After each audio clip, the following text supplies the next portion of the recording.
Diré una, diré una palabrita de Lauren, porque Katy lo mencionó, para que ustedes me ubiquen. Eh, la congregación del Verbo Divino a la que perteneció Lauren tenía una casa de formación vocacional, no necesariamente para miembros de la congregación, sino para todo joven que tenga alguna aspiración vocacional.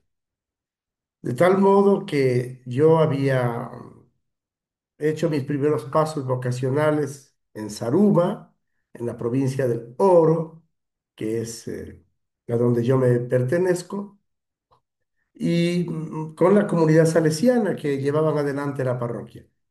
Sin embargo, después del proceso vocacional y participar en grupos juveniles, decidí mi vocación para empezar este proceso de formación hacia el sacerdocio.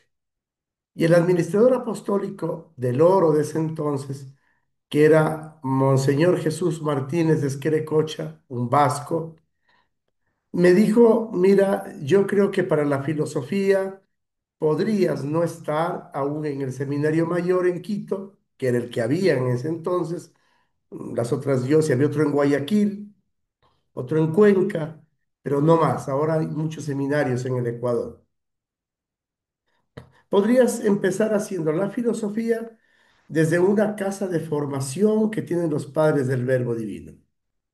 Ahí hay dos amigos míos de toda la vida, que son el padre Román Vallarita, que está al frente de la casa, y Lauren Fernández, que está al frente de la pastoral vocacional. Estamos hablando del año 1982.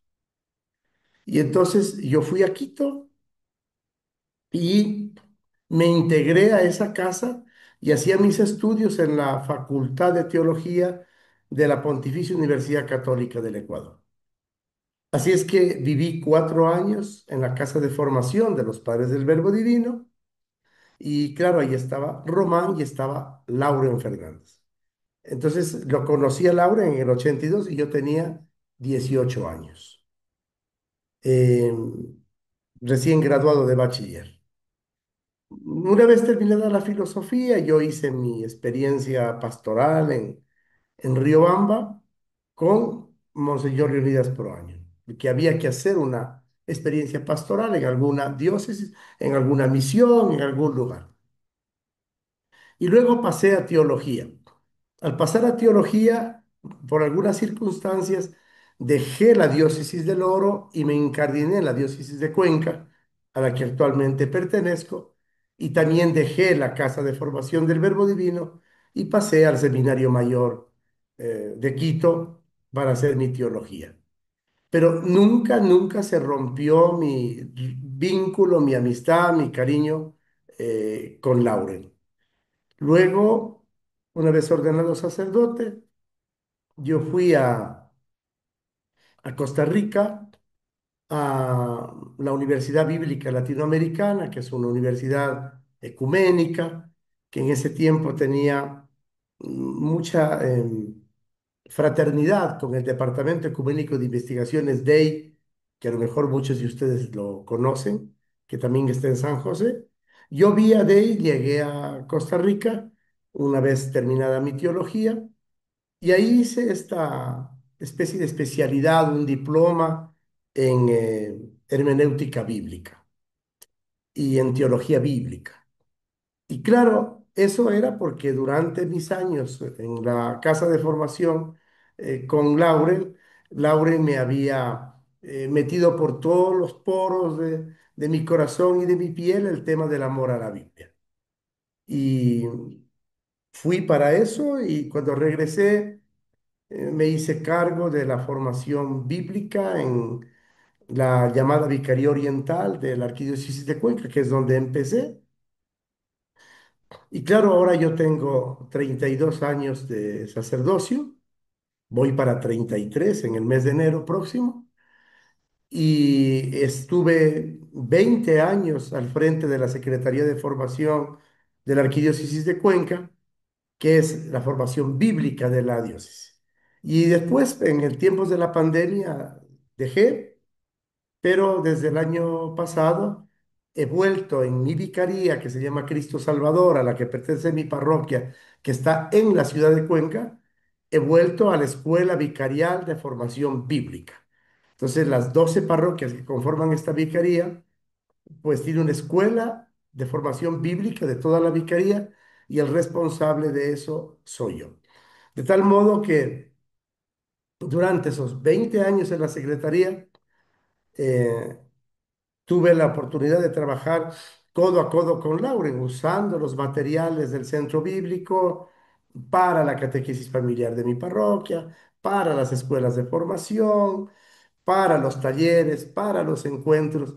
Y a veces Lauren, hace muchos años atrás, viniendo a Cuenca, en muchas ocasiones, talleres en el Centro Bíblico de Baños, en Cuenca, y por supuesto, pues luego yo yendo a Quito, a los talleres de verano, esos de agosto, y hasta mi último encuentro en Quito, cuando el Centro Bíblico cumplió, corrígeme, Katy, 40 años.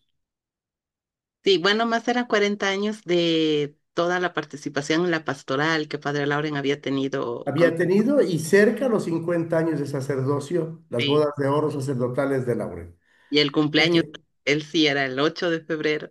y el cumpleaños, entonces fui a Quito con mi familia, con mis sobrinos, nos hospedamos ahí en el centro bíblico y participé, y fue la última vez que vi a Lauren. Lo demás fue mucha sorpresa.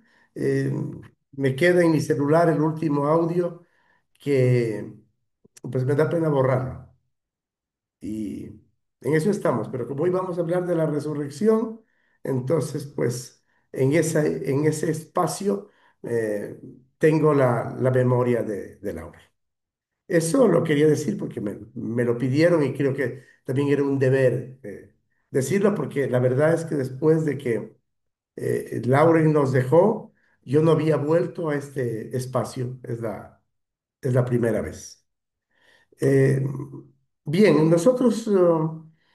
esta jornada de hoy tiene un título que, como dijo Katy, lo puso Lauren, que se llama Dios nos invita a disfrutar de la resurrección y de la vida, y que tiene como propuesta eh, el texto de Lucas 20, 27, 38, que es la pregunta que le hicieron los saduceos que fueron a ver a Jesús, sabiendo que los saduceos niegan que los muertos resuciten, y le presentan el caso de esta viuda que se había casado con tres hermanos sin dejar hijos, y finalmente ella murió, y los saduceos decían, pues si habría resurrección, entonces en la otra vida, ¿de quién de ellos iba a ser su esposa? Ya, ese es el texto bíblico. Creo que alguien de ustedes, no sé si Katy, o le abres el micrófono a alguien para que lo pueda leer. No sé si alguien tiene una Biblia ahí. Creo que Gloria Carreño tienes una Biblia ahí, ¿verdad? Entonces, abre el micrófono a Gloria para que pueda compartirnos el texto bíblico. Bueno, Lucas 20, 27, 38. sí, señor. Se acercaron entonces unos saduceos, los que niegan la resurrección, y le preguntaron, Maestro, Moisés nos ordenó que si un hombre casado muere sin hijos, su hermano se case con la viuda para dar descendencia al hermano difunto. Ahora bien, eran 7 hermanos. El primero se casó y murió sin dejar hijos. Lo mismo el segundo y el tercero se casaron con ella. Igual los 7 que murieron sin dejar hijos. Después murió la mujer. Cuando resuciten, ¿de quién será esposa la mujer? Porque los 7 fueron maridos suyos. Jesús les respondió, los que viven en este mundo toman marido o mujer, pero los que sean dignos de la vida futura y de la resurrección de entre los muertos no tomarán marido ni mujer, porque ya no pueden morir y son como ángeles, y habiendo resucitado, son hijos de Dios. Y que los muertos resucitan lo indica también Moisés en lo de la zarza, cuando llama al Señor Dios de Abraham y Dios de Isaac y Dios de Jacob. No es Dios de muertos, sino de vivos, porque para Él todos viven. Palabra de Dios. Te alabamos, Señor. Muy bien. Leído el texto bíblico, me empezaré haciendo algunas consideraciones. Unita de carácter exegético frente al número de maridos. Quizás eso solo sea una metáfora correspondiente al 7 como número de plenitud, ¿no? Ustedes saben, en la literatura bíblica, por los textos de los relatos de la creación, y en el séptimo día Dios descansó, entonces el 7 se convirtió en el número perfecto. ¿Cuántas veces hay que perdonar? 70 veces 7. ¿Cada cuántos años se celebraba el jubileo? Cada 7 años. ¿Cuándo quedaban libres los esclavos dentro de ese año jubilar? Cada 7 años.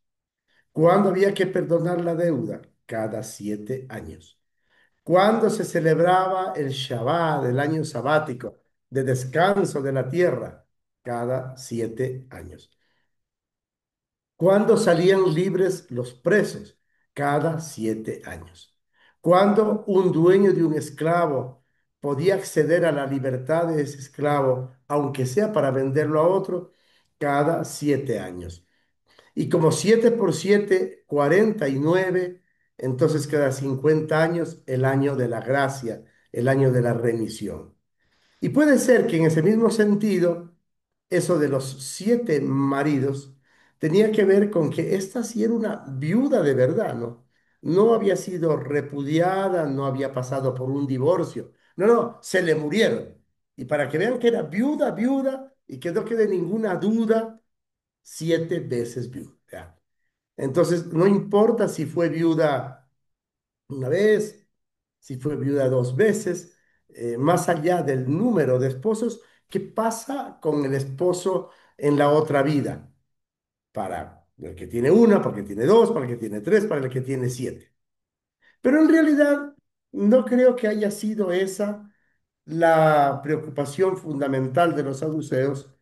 Muchas veces estos grupos opositores a Jesús le preguntaban cosas, como dicen muchísimas veces los evangelios, para ponerlo a prueba. Querían saber dónde se podía equivocar, en qué parte podía fallar su respuesta, para que del fallo de la respuesta ellos poder tener la posibilidad de hacer un juicio negativo sobre Jesús y finalmente poder tener el pretexto para hablar mal de él, de su persona y de su palabra. Y muchas veces las palabras, también lo dice el Evangelio, las preguntas, perdón, eran tramposas, estaban llenas de una trampa silenciosa. Muchas veces dice el Evangelio, y los fariseos fueron a espiarlo, querían saber qué decía. Entonces le ponían preguntas tramposas, resbalosas, lo espiaban. No creo que los saduceos hayan estado realmente interesados por lo que pasaba con la resurrección como novedad. Querían saber sobre ese tema sin importancia, sin importancia, ¿qué dice sobre eso? Me parece que ahí hay que plantear la cosa. Es un tema irrelevante, tan irrelevante que hasta ese carpintero de Nazaret lo plantea. Vamos a ver qué dice, ¿no? Un poco así. Eso en primer lugar. En segundo lugar, a ver, los saduceos no gozaban de popularidad entre las gentes de las aldeas. Era un sector compuesto por familias ricas, pertenecientes a la élite de Jerusalén, de tendencia muy, muy conservadora, tanto en su manera de vivir la religión como en su política de buscar entendimiento con el imperio, con el poder romano. No, no sabemos mucho más. Lo que podemos decir es que categóricamente lo afirma la Escritura, negaban la resurrección. La consideraban una novedad propia de gente ingenua. No les preocupaba la vida más allá de la muerte. Y aquí lo tenían todo. Ustedes tienen que escuchar esto, a ver, qué les quiero compartir. Eh, Normalmente, la gente que tiene poder, que actúa de manera autoritaria, egocéntrica, que es narcisista, individualista, este narcisista, autócrata, ególatra, normalmente es idólatra, porque se fabrica un Dios a la medida de su mezquindad. Cuando hablo de mezquindad estoy hablando a la medida de ese poder mundano. Nosotros tenemos ejemplos a veces en personas que tienen poder, que ejercen autoridad y que lo hacen con violencia verbal, que lo hacen con actitudes negativas, repudiables, violentas, que desprecian a los demás, que pasan por encima de los demás y que por supuesto esos demás por los que pasan ellos encima normalmente son gente muy pobre, muy humilde, a la que además han logrado convencer de que tienen la verdad y de que ellos son dioses, ¿no? De repente, estos pobres, humildes, los idolatran, ¿no? Porque ven en ellos la salvación, porque ven en ellos este mesianismo popular, ¿no? Todos todos los sistemas políticos populistas, autócratas, son narcisistas y son idólatras. El Dios de Jesucristo, el Cristo crucificado, no le sirve. No le sirve porque es una representación de la miseria, del dolor, del sufrimiento, del sin poder. Por eso normalmente no son católicos en fe limpia, ¿no? Puede ser que usen la religión para sus propios gustos, para sus propios placeres banales. Puede que la use, sí, sí, es verdad que la pueden usar. Es verdad que les puede servir como instrumento de propaganda. Si son cristianos, pueden ir al culto. Si son católicos, pueden ir a misa. Si son judíos, les puede servir el sionismo para su propaganda. Pero son idólatras. No creen en el Dios verdadero. El Dios verdadero es el Dios de Jesucristo. Y ese Dios hace kénosis. San Pablo en la carta a los Filipenses dice que Jesucristo se abajó, se anonadó, se despojó. Kénosis. Ya mismo llega Adviento y vamos a celebrar Navidad. Y Jesús hace kénosis. También el nacimiento, pues nace en una cueva prestada. Muere y lo sepultan en un sepulcro prestado. No tuvo ni lugar donde nacer, ni lugar donde morir que tenga escritura privada. De tal modo que los saduceos eran estos narcisistas ególatras que ya lo tenían todo en este mundo y les sobraba. Eso de hablar del más allá, de la vida después de la muerte, ¿y ¿para qué? Los ingenuos, los que no tienen tiempo para trabajar, como, porque le llaman trabajo a la explotación del otro por el otro, le llaman trabajo, a lo que ellos logran explotar al más pequeño le llaman ganancia. a lo que,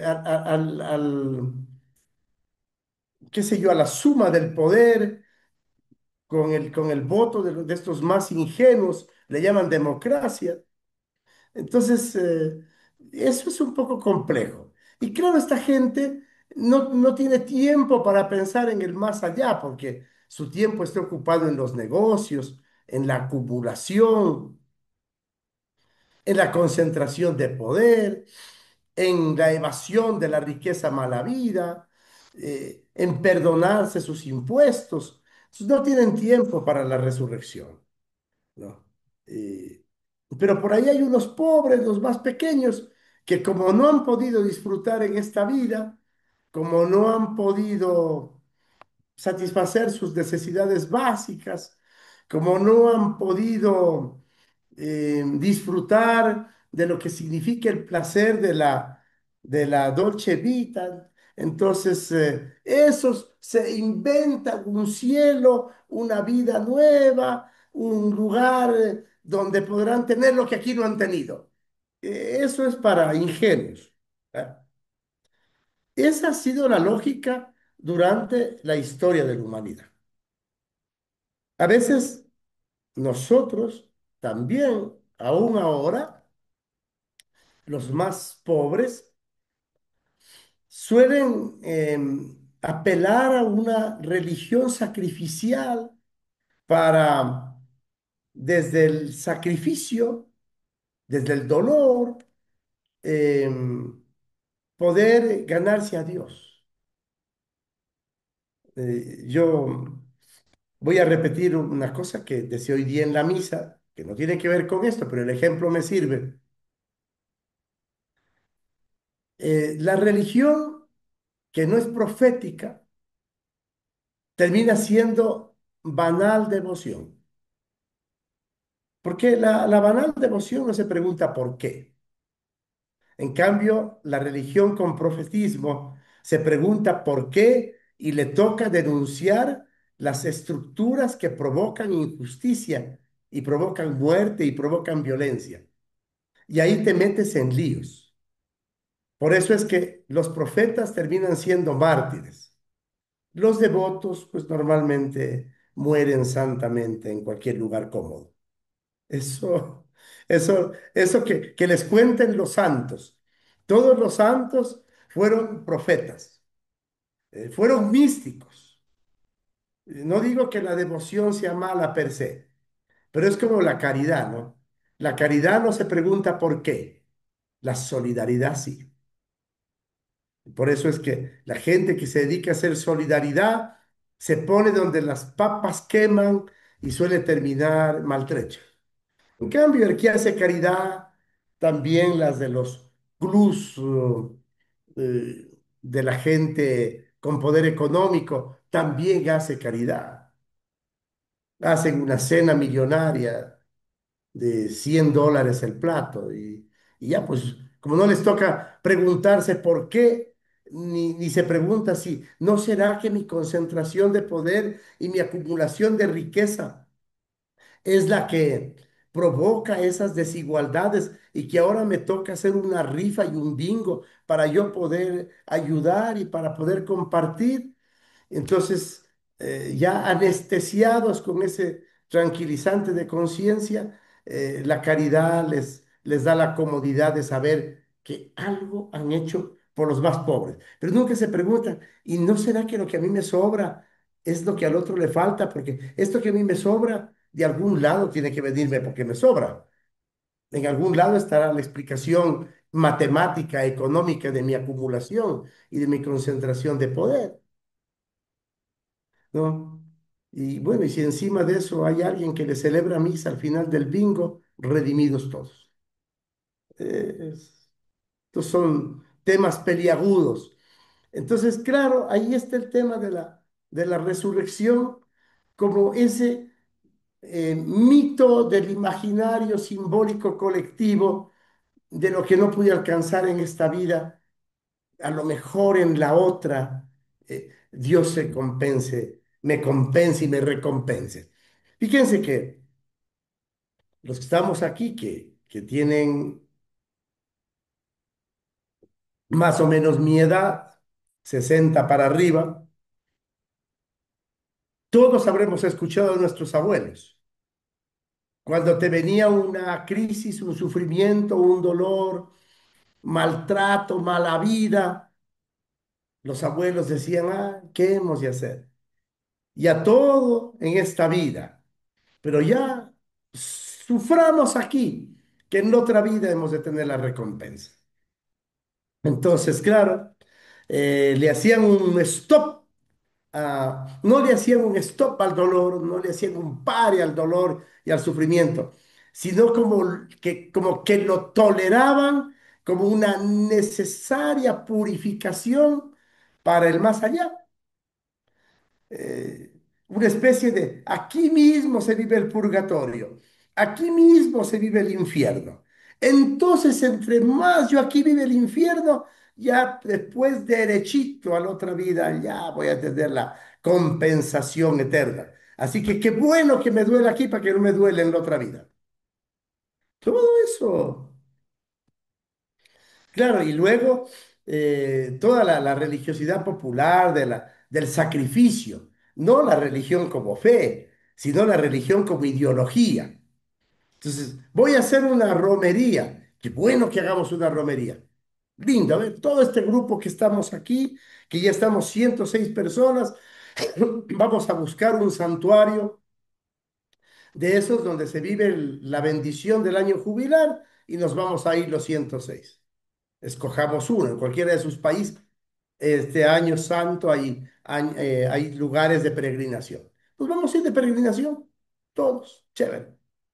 Pero de repente el Luchito dice, oiga, padrecito, ¿y no será que nos vamos caminando en vez de ir en carro? Pero son 120 kilómetros, no importa, porque así vale la peregrinación. Bueno, pues ya, ni modo, vamos entonces, vamos caminando. Y, y luego Raquel se le ocurre y dice, oiga, padre, ¿y no será que nos vamos descalzos? A ver, bueno, ¿será que es mejor ir descalzo? Sí, para que valga la pena la caminata, para que haya sacrificio. Y luego dice Alejandra, ¿y no será que los últimos 200 metros de rodillas?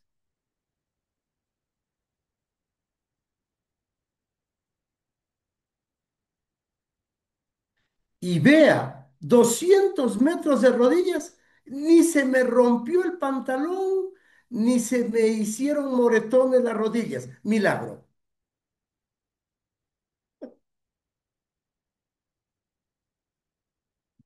Así nos anestesiamos. Y ahí es donde entra el trabajo de los psicólogos, y si no se quedan sin trabajo. Finalmente, eso no tiene nada que ver con la conversión, no tiene nada que ver con el amor. El Papa Francisco decía, ¿se acuerdan ustedes? Que teníamos que tener como cuatro conversiones. Conversión al amor, conversión a los pobres, la conversión ecológica, la conversión a la creación y la conversión a la comunión, a la sinodalidad. Convertirnos al amor, convertirnos a la comunión, convertirnos al pobre y convertirnos al mundo, a la creación, al cuidado de la casa común. Ya pues, ahí está el sacrificio si le quieres poner una palabra. ¿O acaso es así de facilito convertirse al amor? ¿Qué tan fácil es convertirse al amor?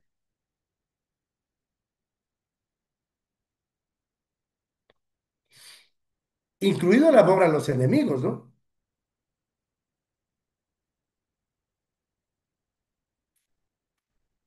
Fíjate, querida Gloria, que el amor a los enemigos tiene un par de cosas positivas. La primera, que se te ensancha el corazón, porque crece la capacidad de perdón tanto, tanto, tanto que tu corazón ya no cabe en el pecho. Y luego, como la oración es poderosa, si oras por el que te ha hecho daño, puede ser que ese que te hizo daño se convierta. Así que tienes dos logros de una. Se te ensancha el corazón y se convierte el pecador. ¿Ves? Vale la pena. O sea que convertirse al amor es muy fuerte. Convertirse a los pobres, no solo desde la caridad, sino desde la solidaridad. Convertirse a la comunión. Qué difícil es vivir en comunión. Nosotros estamos, los ecuatorianos, a las puertas de un referéndum, para una consulta popular, para un posible de asamblea constituyente. No saben lo dividido que está el Ecuador. Primero va a ir a votar desinformado, porque quieren cambiar una constitución que ni siquiera han leído la del 2008 a la que la quieren cambiar. Solo con comunicación manipulada. Vamos a ir a votar desinformados, manipulados, con odio. Estamos muy divididos como país, con odio y en favor de nuestros detractores. Así que un lugar donde el peor momento de la descomunión se llama Ecuador. Es una pena, pero estamos divididos, terribles, con odio. Es un voto de odio, un voto vengativo, porque nos lo sembraron, nos manipularon. Es un voto manipulado, desinformado, lleno de rencor, el otro enemigo, cada uno enemigo del otro. Y veo que en Colombia están también ya en preelectorales con lo mismo, unos discursos llenos de rabia, de odio, de manipulación, de desinformación, y Argentina no se queda atrás. ¿Ven? Ah, y Perú también. Y en Perú también. Perú ya en 2 años van como por el sexto presidente. Y, y Bolivia, y Bolivia empieza a vivir ya las primeras fracturas. Ya verán lo que va a pasar en Bolivia. De manera que si hay algo, Estados Unidos, uy, lo que pasa en Estados Unidos, después de los millones de ciudadanos, entre ellos muchos migrantes que salieron a las calles para el no más rey. eh, de modo que si hay algo que en este momento vive la humanidad, es una profunda ruptura de la comunión. Así que convertirse a la comunión es un tema de peso, ¿ven? Pero claro, la caminada descalzo y los 200 metros de rodillas no te convierten ni a la comunión, ni al amor, ni a la creación.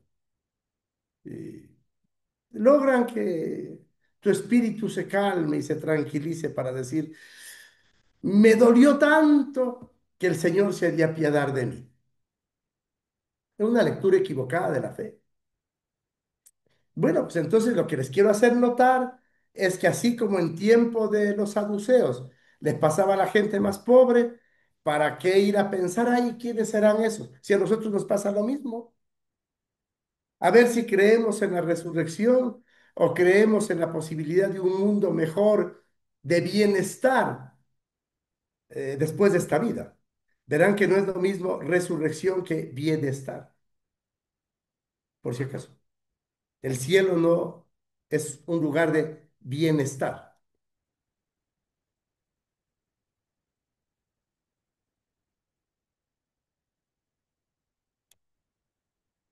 Si se dan cuenta, y tantas misas que pasaron por el Día de Difuntos. Estas cosas hay que tenerlas claras. No es bienestar, es resurrección. Bueno, pues a los saduceos les iba bien en esta vida.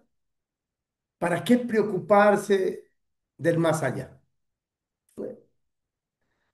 Y un día se acercaron a Jesús, como dijimos, para ridiculizar la fe en la resurrección. Y le presentan el caso absolutamente irreal, como les dije ya al comienzo, fruto de su fantasía. Le pusieron el 7 por por lo de lo perfecto, pero irreal, fruto de la fantasía. Y le hablan de 7 hermanos que se habían casado sucesivamente con una mujer para asegurar la continuidad del nombre, el honor y la herencia a la rama masculina de aquellas poderosas familias saduceas de Jerusalén, ¿no? Porque creo que lo hacían, ¿no? Se aseguraban la rama vía masculina. Por eso, ojo, cuidado, la viuda se vaya a casar con otro y qué extraño, se perdía la línea patrimonial, ¿no? Ustedes sí saben que los grupos de poder económico en este país y en los demás latinoamericanos también, no sé si en Europa, pero aquí sí, normalmente toda pareja de esposos que se casan dentro de grupos de poder empresarial, oligopolios, se casan con disolución conyugal. Cosa que si mañana se divorcian, pues el que se divorció se pone en la vereda. No le queda nada del patrimonio de su ex marido o de su ex mujer, porque ya antes del matrimonio se hace disolución de bienes. Así que no sacas nada casándote con un millonario. Disfruta los pocos tiempos que vives con él, porque si te divorcias, estás con disolución conyugal. Al otro día estás en la vereda. Así que tampoco estamos hablando de hace 2000 años. Hoy exactamente igual. Era asegurar el poder. Es el ejemplo de la mujer con los 7 hermanos, viuda, de los 7 hermanos, entra dentro de las fantasías de los saduceos. Alguien que había asegurado el poder vía la familia, ¿no? Ese era un poco el tema. El honor, la herencia, la continuidad del nombre. ¿Y qué es de lo único que entienden, no? Entonces Jesús critica su visión de la resurrección. Es ridículo pensar que la vida definitiva junto a Dios vaya a consistir en reproducir y prolongar la situación de esta vida. A ver, no importa que ustedes tengan los micrófonos apagados, pero repítanlo conmigo. Eh, es inútil consentir que la resurrección vaya a consistir en reproducir y prolongar la situación de esta vida, por muy buena que sea. Eso es un absurdo. Y peor de estas estructuras patriarcales de las que se beneficiaban los varones ricos, hablando de los saduceos.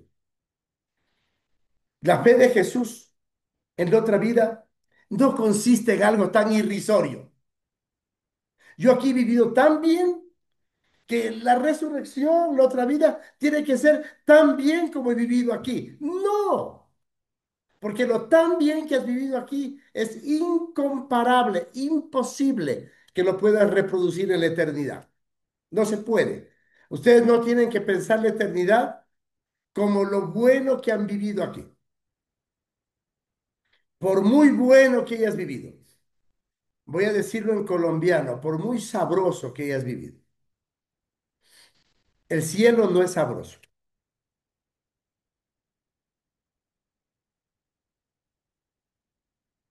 ¿comprenden? El cielo no es zona de confort. El cielo no es field class,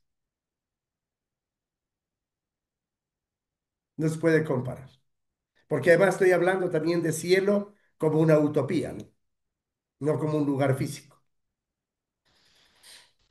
El Dios de Abraham, de Isaac y de Jacob no es un Dios de muertos, sino de vivos, dice Jesús.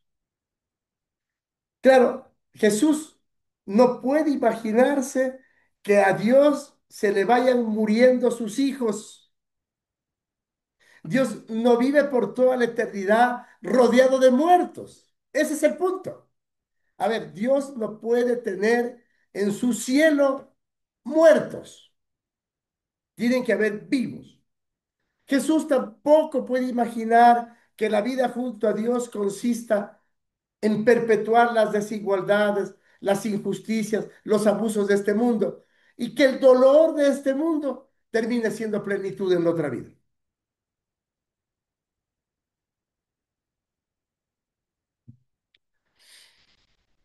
Cuando se vive de manera frívola y satisfecha, disfrutando del propio bienestar y olvidando a quienes viven sufriendo, es fácil pensar solo en esta vida.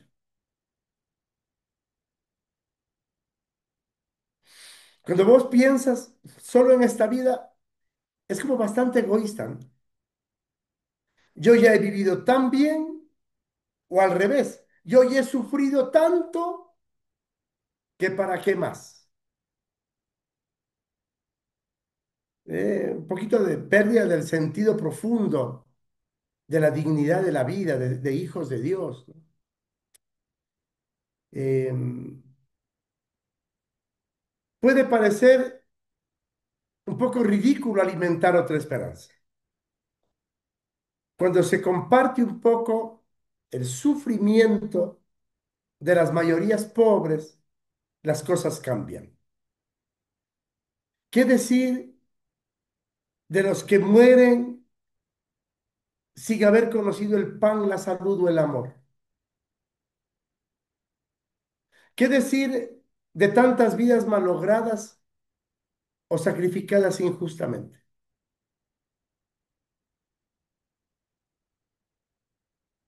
¿Es ridículo alimentar la esperanza en un más allá? Fíjate que nosotros en el Ecuador, hasta el mes de octubre, llevábamos 7.540 asesinatos vía sicariato. 7.540. Y hoy, justamente hoy, ha habido un amotinamiento en una cárcel del sur, en Machala. Hay 4 fallecidos y 43 heridos.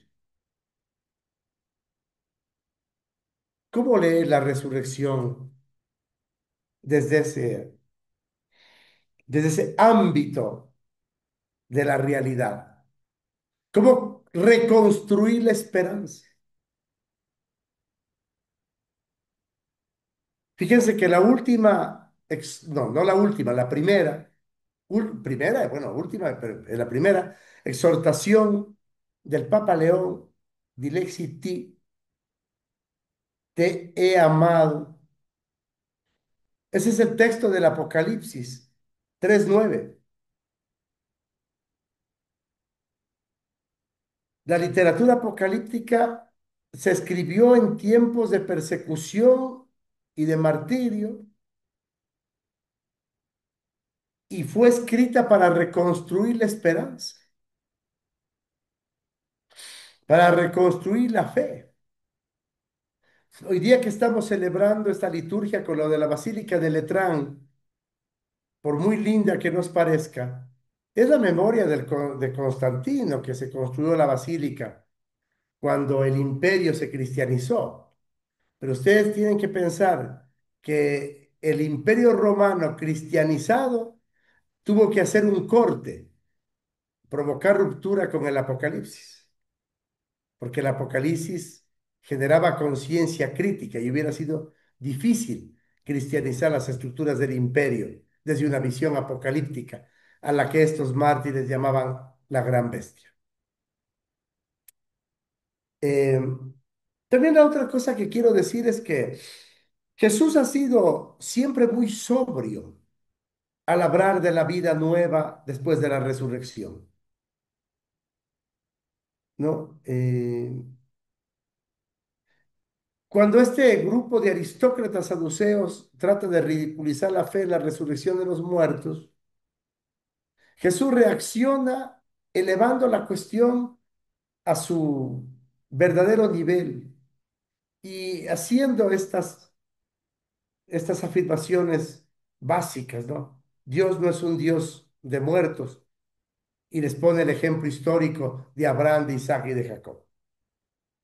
Eh,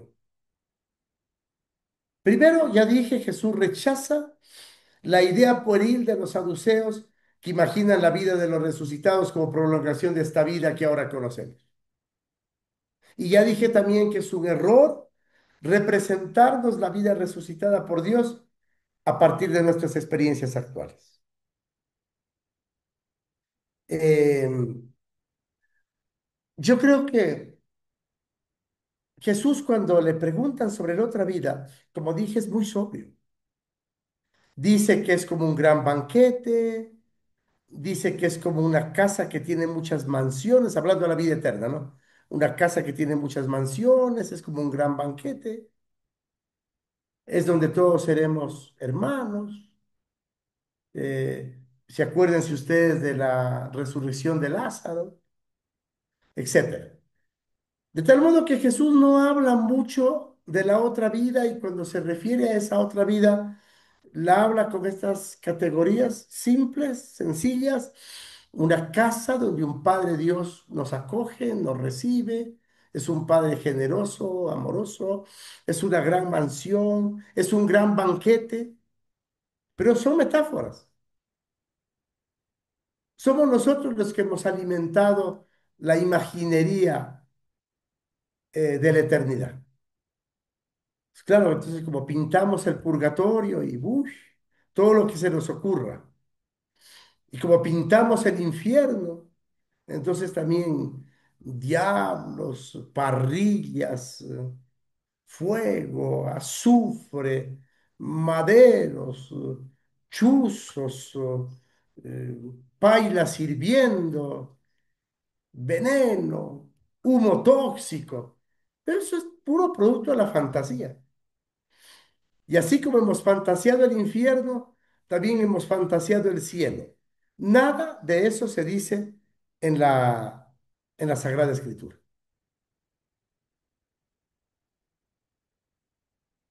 El cielo es en la tierra es una construcción social como lo es el reino de Dios. Y en la otra vida, solo fe en la resurrección, volver al seno del Padre. Dios mío, ¿por qué me has abandonado? Padre, en tus manos encomiendo mi espíritu. Hoy estarás conmigo en el paraíso. ¿Cómo es ese paraíso? Eso no está escrito en ninguna parte. Solo no es prolongación de esta nueva vida, de esta vida terrena, por muy buena que haya sido. Pues hay que dejarlo de ese tamaño. Las primeras generaciones cristianas mantuvieron esa actitud humilde y honesta ante el misterio de la vida eterna que yo les estoy proponiendo. Ante la vida eterna, actitud humilde y honesta. Pablo les dice a los creyentes de Corinto, les voy a leer el texto aquí. Eh, el ojo nunca vio, ni el oído oyó, ni hombre alguno ha imaginado algo que Dios ha preparado a los que lo aman. A ver, el ojo nunca vio, el oído nunca oyó, ni hombre alguno ha imaginado algo que Dios ha preparado a los que lo aman. Punto. Es decir, hay que dejarlo en la lógica del misterio. Estas palabras nos sirven de advertencia sana y de orientación gozosa. Por una parte, el cielo es una novedad, que no es bueno que la sepamos, porque si supiéramos cómo es, ya no es novedad. Punto.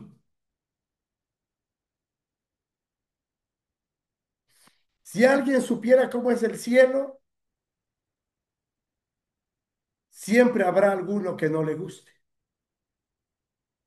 Por lo tanto, para los que creemos en la resurrección, para los que tenemos fe en la resurrección, el cielo es una novedad. Y una novedad es todo lo que está por conocer.